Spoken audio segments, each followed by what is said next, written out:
Hi, my name is Lopius, and today I'm going to be playing The Life and Suffering of Sir Brante. Blah. And so, like every adventure, we need to have a heroic name, so I think Telemachus, from the Odyssey, Telemachus, the son of Odysseus. God, I'm such a nerd. Disable character restarts, and we ain't not doing that. Start. You hold the fate of a single man in your hands. You will follow his life from birth to death. Your choices shall define who Sir Brante will grow up to be. You will decide his personality, social status, and what mark he'll leave on history. With every step he takes at your behest, Sir Brante's character will change and evolve. Your decisions will close some doors for him, but open many others. The world of Sir Brante's birth is a ruthless realm, where people are divided into estates. Hey, the 3 estates. It is hard to be a hero here. Be ready to accept that Sir Brante cannot overcome every challenge in his path. Every hard choice will test his character and personal qualities. Often, you will not be able to make the choice you would like to. It may happen because you choose a different road earlier, exhausted your hero's willpower, or haven't earned the right position in society. Oh, shite. I didn't... Oh, no. The story of my life remains written on these pages. But my fate has always been my own.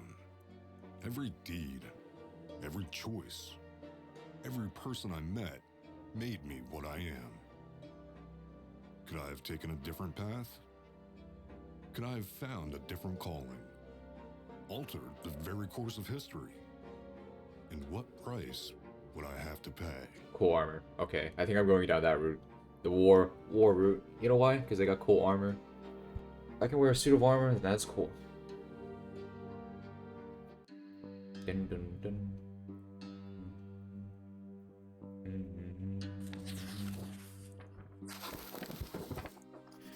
At the end of time, Chapter 1. Your fingers are stained with ink. Your breathing grows ragged. Your hands are shaking. Yet the words begin appearing on the page before you one by one, clinging together to form a chronicle of your own life. Who are you? And how did you reach this end? You were born, raised, and lived your entire life in the blessed Arcanian Empire. Ignore that. In this land, a man's destiny is predetermined at the moment of his birth.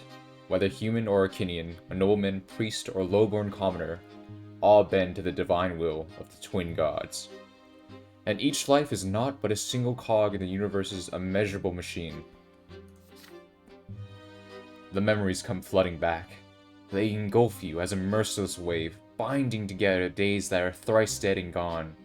The dreams of your childhood, your adolescence, your youth spent in the capital, years of peace teeming with life, and a war drenched in blood. High ranks and lowly deeds, opulent palaces, secretive city backstreets, fields of battle, and faces. So many faces of the people you held dear. The people who will walk this road by your side. Such was your life, now all exposed by ink erupting onto the page. With your every step you sought to change the world as you saw fit. The choices of your upbringing, the path you carved in your youth, the fruits of your struggle, the consequences of your sacrifice, all of it led you here, to the end of your time. And every choice had a price. Now, years and years later, the crossroads of your life echo in your memory, the pain and joy inextricably intermingled. Could you have taken a different path, chosen a different calling, found a different place in the world? You had the power to alter the very course of history. Now, on the verge of death, you struggle with doubt, seeking answers to the last and most crucial question of all. Your life. Of all the paths in life, why did you walk this one? Did you choose your own fate? Or was your life shaped by forces beyond your control?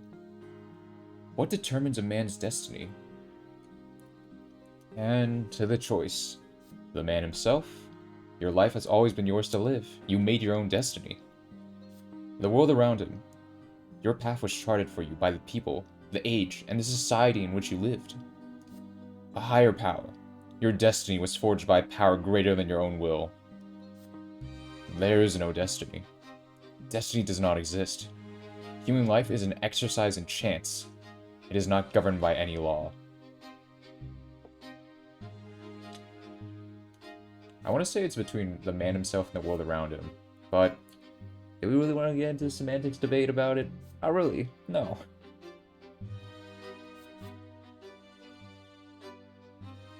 I think there is no destiny. Destiny does not exist. Human life is an exercise in chance. It is not governed by any laws.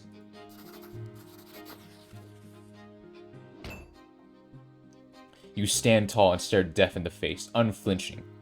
There was no higher power guiding your life. It was just a wild jig.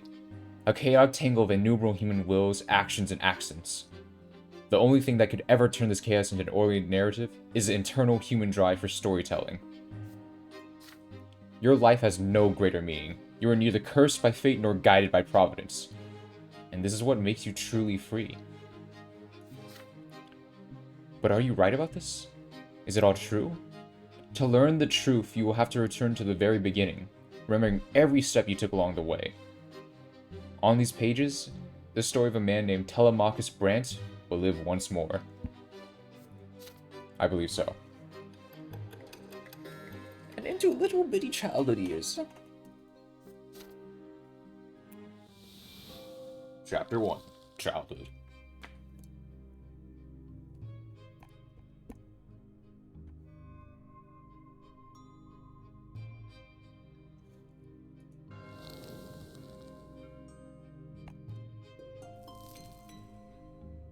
Chapter 1. Childhood. Childhood, where life begins. First words, first unsteady steps. You are but a small child learning about the world in which you were born. To you, everything is so new, so baffling, and so unforgiving. A long, trying life stretches before you, so many feats and faults, so many fateful choices to come. Yet you are already sowing the seeds of your future self. You are learning to live and survive in this world, looking for a place within it to call your own, choosing your future destiny. Who will you grow up to be?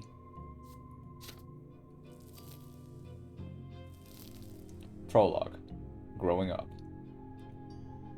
In chapters childhood, adolescence, and youth, you will live through your hero's coming of age. You will shape the protagonist's personality, his qualities, and relationships. By the end of prologue, you will determine the estate and future occupation of your hero. Only in adulthood will he start to influence the world around him and even the ultimate fate of the Empire. Who will Telemachus Brante grow up to be? It's your call. Okay.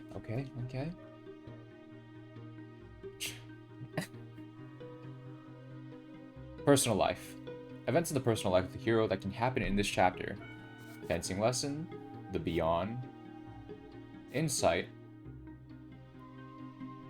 nobleman's sacrament. Your personal qualities at this age may determine what choices you may take.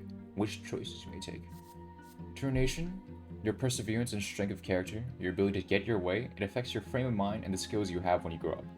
So right now I'm spineless, as most children apparently are. Perception represents how attractive you are to other people and the world around you, your ability to comprehend and learn. It affects your frame of mind and the skills you have when you grow up. Okay, anything else? Personality. Your inner strength and the number of lesser deaths that you have experienced. These qualities will stay with you for your entire life. Willpower. Your remaining inner strength and readiness for action. You spend it on different choices. Oh, okay, so willpower is basically action choices, basically. So I have a certain amount of action choices and I can rest, I guess, to recover the action points. Yeah. Deaths.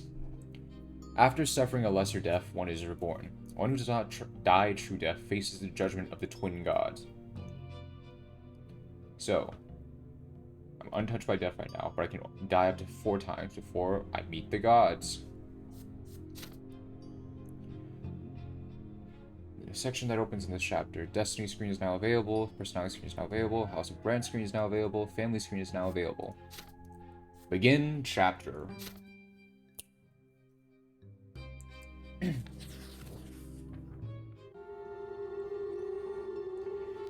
Birth. At first, there was nothing.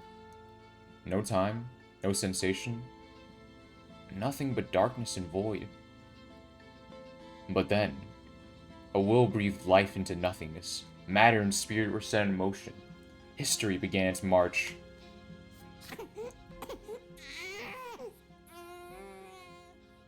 It was your turn to enter this world. Your first memory. You're lying on your back, blinded by a bright white light. You are not alone. Above you tower the colossal figures of those who created you. You are a part of them, and they are a part of you. Between you and them is an inexplicable connection, a strong, unbreakable link. They will always watch over you, guard you, and protect you. It hurts to breathe. You let out the pain in the form of a desperate scream. Your creators extend their hands toward you. There are two of them, the ones who made your form from their own selves and brought you into this world. They are united, yet as they lean closer, you begin to see how different they are. You can already feel their difference within you, struggling against each other. The first figure is soft and empathetic, wise and merciful. The love that emanates from it wraps you head to toe like an invisible blanket. The warmth from it is never ending. The second figure is strong and powerful, commanding and noble. It is harsh but fair, a beacon of guidance, a force of protection and merciless punishment for every misdeed. Yet there is also a third figure. It is like a shadowy, barely seen... crap. It is like a shadow, barely seen behind them, yet already pulsing with an unbreakable will to live. It is the very will to live that is now growing even stronger within you. A soft, open palm, a strong, closed fist, a lingering, distant shadow. You struggle to loosen the swaddling clothes wrapped around you and extend a tiny hand into the world. Reach out to the palm. The consequences are, I have perception +1. Reach out to the fist. The consequences of that is my determination is +1. And if I smile at the shadow, I get willpower +10.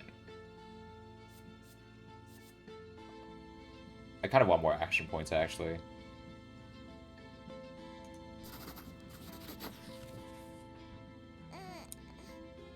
Birth. Your first smile appears on your face. Awkward, yet genuine. Your mother and father exchange looks and start talking. You know no words yet, so all you hear is a sequence of booming sounds. But the stranger behind him has no need for words. The stranger's look is all it takes for you to feel the will to live in the act that now burns within you. Nice! Willpower +10, full power, let's go. A shadow brings a finger to its lips, as if to say, there, baby. Don't cry. This is our secret now. Oh god. The way I said, this is our secret now. I wonder if I sound like a child crying. This is our secret now. This is our secret now. And then the shadow melts into the light.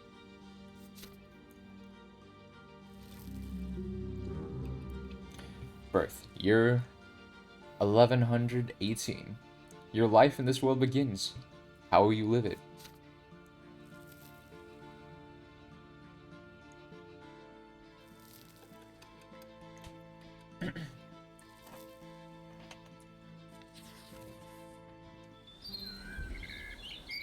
As the days go by, you learn to tell your parents apart.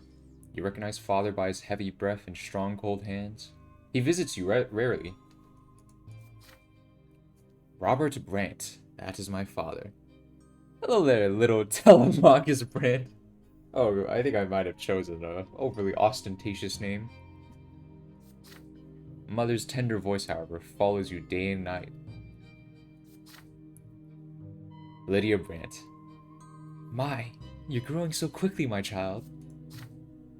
There are two more children in the family, named Stephen and Gloria. Gloria sings songs to you. She often dresses you in tight clothing and gently holds your hands as you learn to take your first steps. Stephen likes to sweep you up and pinch you and toss you into the air. Okay? Lydia Brante, my mother. Oh, look! This is your brother and sister. Stephen Brant. Yeah, you're my little brother. We're gonna play together. But I'll always be in charge, because you were born a commoner. Oh, he's one of those pretentious okay, no, nothing. And Gloria. Be quiet, you. He doesn't understand yet. Come on, baby Telemachus. Let's go play in the yard. It is hot outside.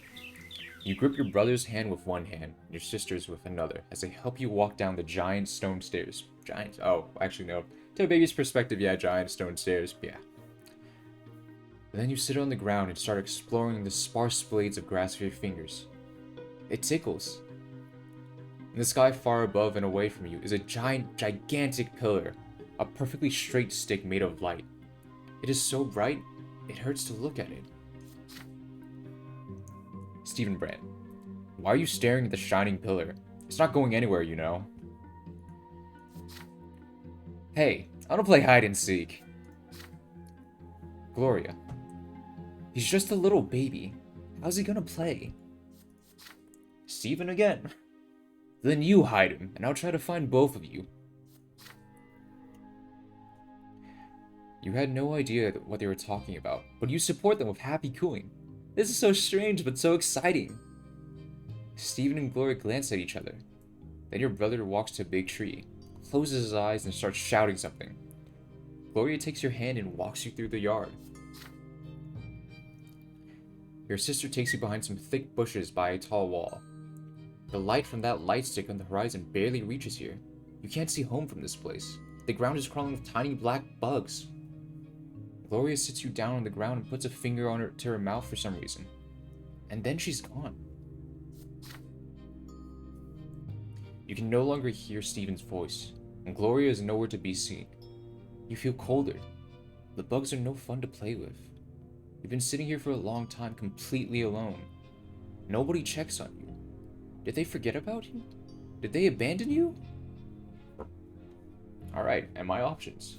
Cry loudly. I get willpower plus 10. No. Determination plus 1 if I find your way home. Perception plus 1. Normally, probably, if I was there, I'd probably cry like a... Yeah, I'd probably cry. I'm too much of a bitch to actually find my way home. But sit there and wait. Be like what? Really smart for your age? Fine. Alright, what happens if I sit and wait?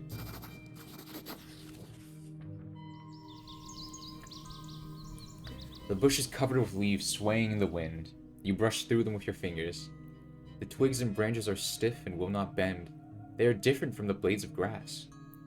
Down on the ground you see a group of bugs carrying a little twig. You grab it from them. They're so funny. One of the bug claws in your fingers and bites it, just enough to sting a little. You hear brisk steps, then the leaves and twigs rustling and parting. Your mother leans over you. You greet her with a happy face and show her the finger with the bug on it. Lydia Brant. So that's where they took you.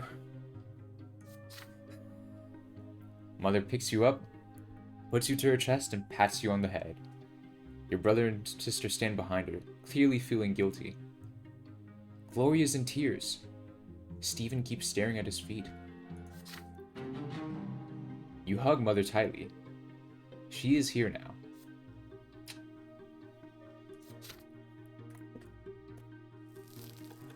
Alright.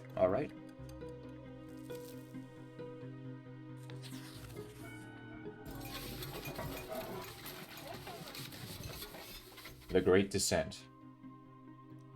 Another memory. You are still a little child, but you can already talk and run around your own. Today is out of the ordinary. Father is busy around the house, giving orders to the servants. Throughout the day, the kitchen has been abuzz with work, and there are solemn, gloomy preparations and candles being lit. Even your older brother Stephen is quiet today. Mother takes your hand and brings you to your sister Gloria. Lydia Brant, my mother. My son, today is the Great Descent. We honor the day when the twin gods descended to us.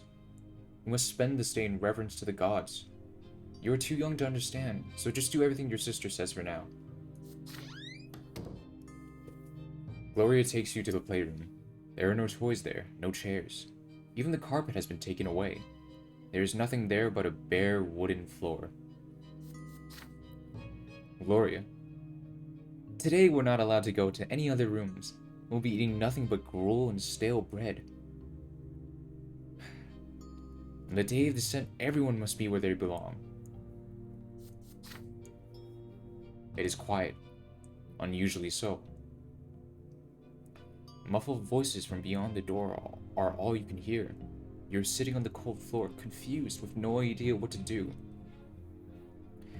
Then you hear your sister's voice, a lonely sound in the empty room.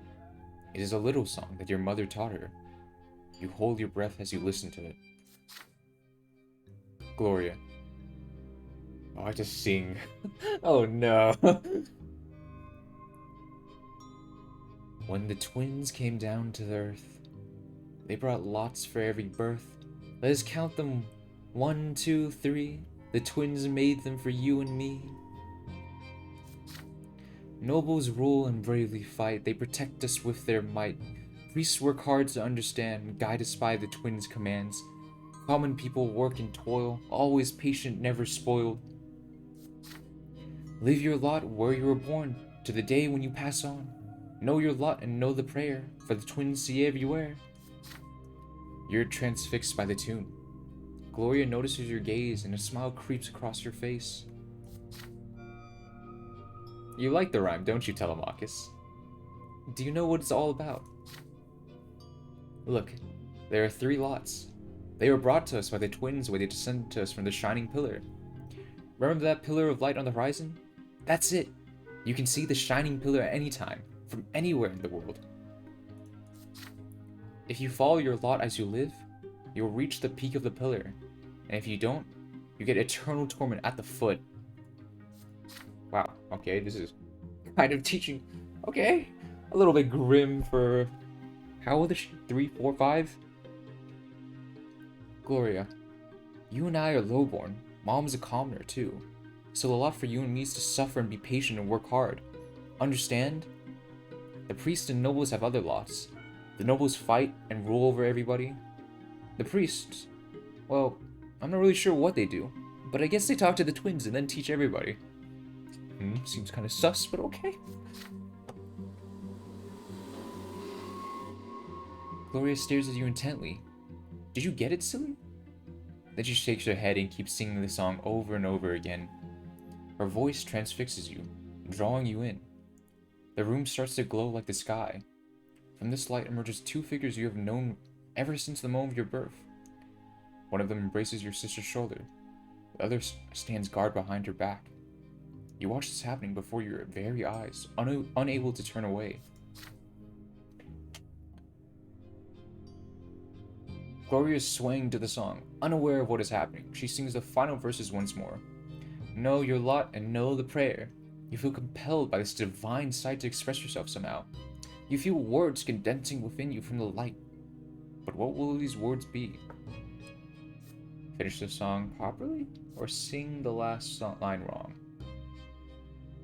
Well, since we're already going perception, might as well compound that by another +1. We'll see how it goes. Know your lot and know the prayer. For the twins see everywhere. You sing the last line together with Gloria. Your sister looks up at you in surprise and gives you a nod. The shining pair standing behind her back turn to look at you. You can feel their gaze piercing you from the top to bottom. When the moment passes, they melt into the dim light coming from the window. Gloria turns her head to look at where you were staring. Did you see something, Telemachus? Okay, that's not the voice of a 5-year-old. Did you see something, Telemachus? I doubt. Did you see something, Telemachus? You shake your head. Not anymore.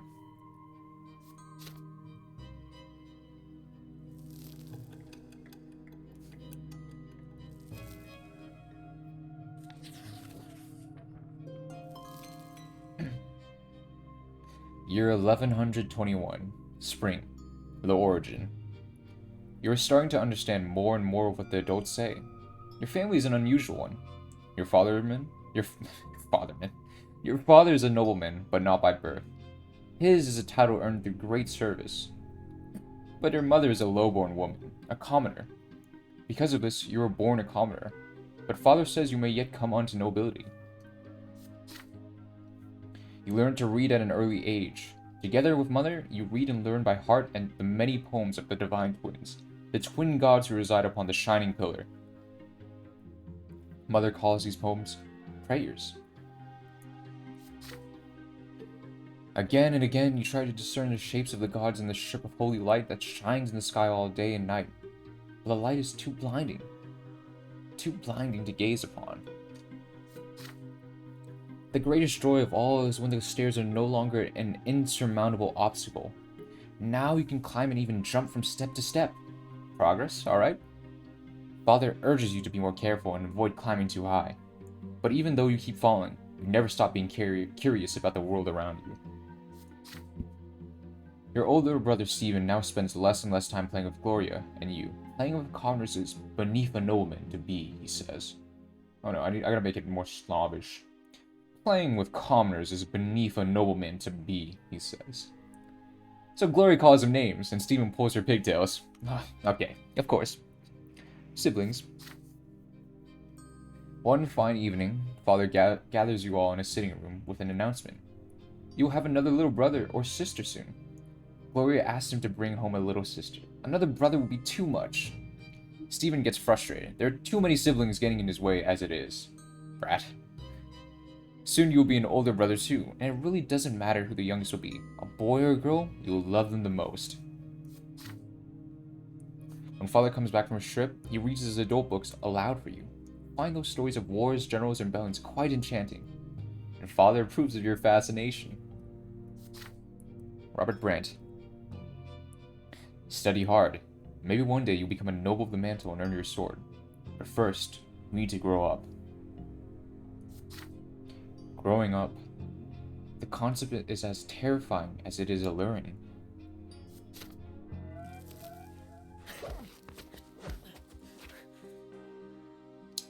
The lot of suffering. You keep staring at the carpet under your feet. You're both ashamed and proud, and it feels odd. A scratch on your hand stings a little. Stephen is standing next to you, sniffling in pain. Your brother was training in the yard with a wooden sword. You wanted to play with him, but he ended up getting angry and throwing the sword at you. The stick hit you in the shoulder. You picked it up and hit him with it. You see Mother's shoes walking to and fro on the carpet. You do not want to look up. You would rather not see her angry. She is not as gentle as you these days. To you. She's not as gentle to you these days. God, I need to read. Lydia Brant.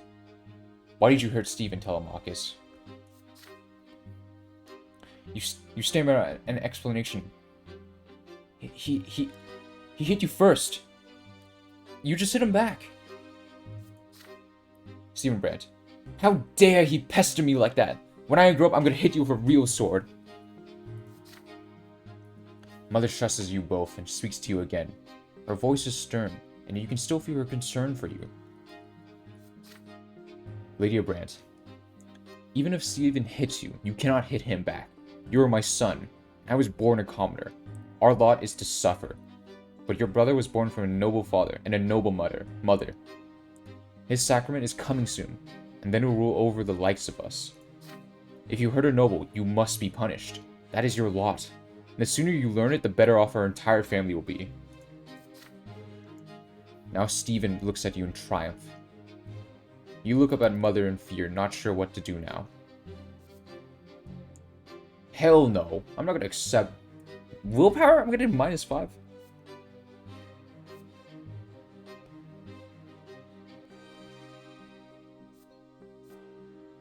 Demand an explanation? Sure. I wouldn't do this. I would actually just be like, cried. A lot of suffering. You start asking questions. Why were you born a commoner if your father's a noble? If you have your father's name, why can't you have his lot? Why can't you choose a lot for yourself if you don't like the one you have? Mother's stunned by all these questions you are peppering her with. Lydia. Don't you dare ask me about that, Telemachus. I'll violate my law if I have to start explaining it all to you. I'm a commoner, not a priest. You're flogged in front of your entire family. The pain burns on your skin again and again. Tears keep rolling down your cheeks. It feels like the punishment will never end. It hurts to walk when you can find fuck. Oh my god. It hurts to walk when you're finally let go. You slowly climb the stairs and walk to your room. You see a book on your bed. The Teaching of Isastius, Volume 2.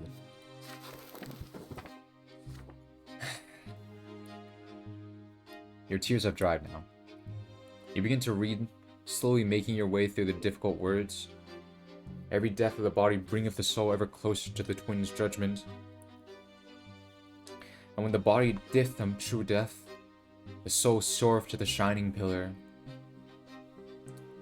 The twin gods do judge every soul, and their judgment is stern and unforgiving. He who followeth his lot in life from birth shall melt in bliss atop the peak of the shining pillar. The words confuse and elude you, instilling fear and awe. You will read this mysterious book again, and again as you grow up.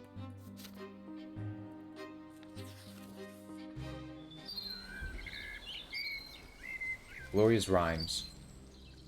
Mother mostly stays in her chambers now. Every passing day she grows heavier and her features get rounder. It gets difficult for her to walk, but she still smiles all the time. Oh no.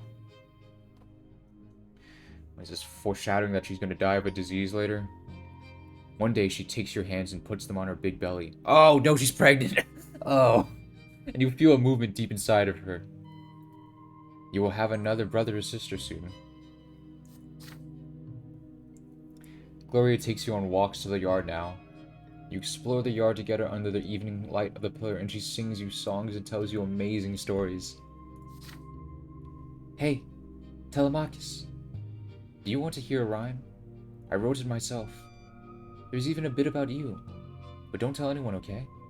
Writing poems and songs is only for nobles. If Mommy hears about it, I'll get flogged. Remember how you got flogged for hitting Stephen? Yeah, that bitch. Our judge is my second father. In the past, I had another. Mother says the twins are great. Says we should not fight our fate. Brother loves to jump around. Please don't fall on the ground. See, I wrote a little rhyme. Please don't tell him it's mine.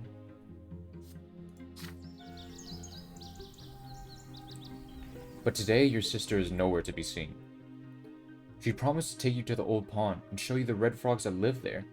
But then she vanished. The servants join you in your search. Even Mother leaves her chambers when she hears a commotion. Finally, you find Gloria in the far corner of the garden. She's holding a quill and sheets of paper covered in poetry.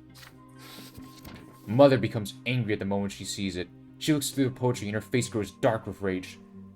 Gloria is standing before her, wringing her hands and looking for an opportunity to run, but there seems to be no escape. What is this nonsense, Gloria? We talked about this. You were told to take care of your little brother. You are absolutely not allowed to entertain yourself with this writing. I can decide that all for myself, Mom. No, you cannot. It has already been decided by the gods. He's not a little brother anymore. He doesn't need a nanny. I need some time alone to think for myself. I'm not hurting anyone. You are a commoner and a future wife. It's time you learned how to properly care for your children.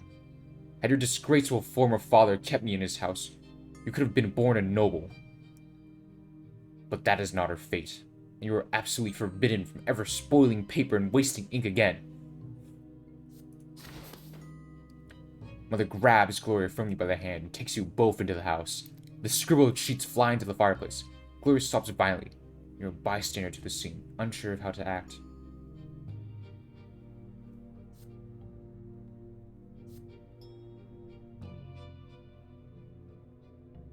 Sure, I guess. My conditions are met.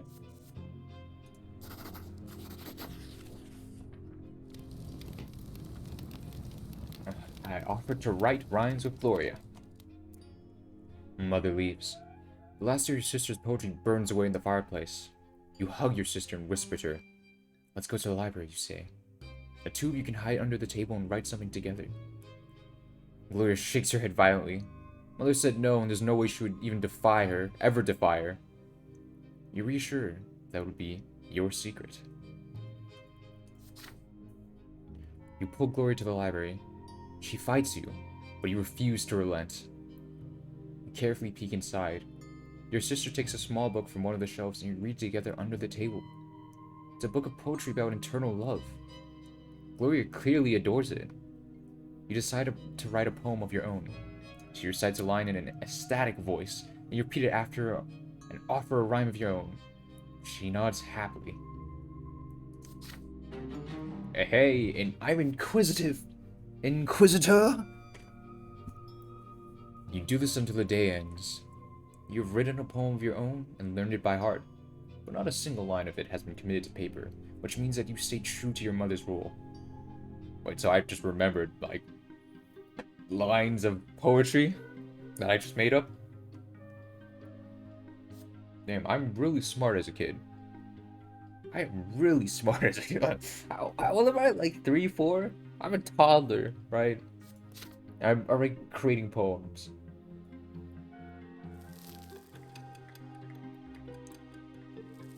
Yeah, I'm 4. I just turned 4, so I was 3. I was 3 when I was like, what? I was playing with like Star Wars action figures when I was 3. Year 1122. Winter. The coming sacrament. Mother's in her armchair, knitting woolen jackets, pants, and socks for the little one. The baby will need to be kept warm, she says. Father spends less time at home now. Mother says he's very busy with his important job. He is a judge, after all. One day, you decide to ask Mother about Stephen and Gloria. How come they're brother and sister to you, but not siblings to each other? Well, my dear, I didn't give birth to Stephen, you see. He's the son of another mother, and Gloria is the daughter of another father. Come now, don't knit your brow like that. You'll understand when you're older. How is that even possible? You're all family, are you not? Several days later, Mother calls Stephen and Gloria into the sitting room. You sneak in after them. At first, Mother gets angry and asks you to leave, but then she relents. You're told to sit still, be quiet, remember every word you hear. When you enter the temple, bow to the twins. First to the elder on the right, and then to the younger on the left. Stephen, you're an old man to be, so walk along the side paved with marble, where the benches are. Gloria, you will walk along the sharp side. When you're there, you must get down on your knees, each on your own side. Stephen, kiss the sword. Gloria, my daughter, they will strike you with the lash. Don't be afraid of it. Resign yourself to the suffering it brings. It is the blessing of your lot. Gloria doesn't like the idea of the lash. There's a tense feeling in your chest as well. You were told to remember this. Will the lash strike you too one day? On the next day, they take your brother and sister to the temple. You run towards them when they finally come back. The back of Gloria's dress is soaked with blood. She's hunched a bit, sobbing quietly. Stephen is putting on airs, acting prouder than ever. Nothing else looks different about them. It's like all is the same. And yet, everything has changed. Each of them has accepted their lot. Oh no.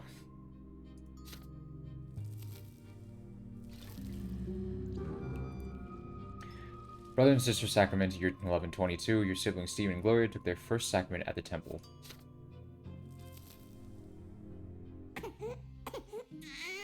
Hey, I got my brother. But I think this is where I'm going to end off for today.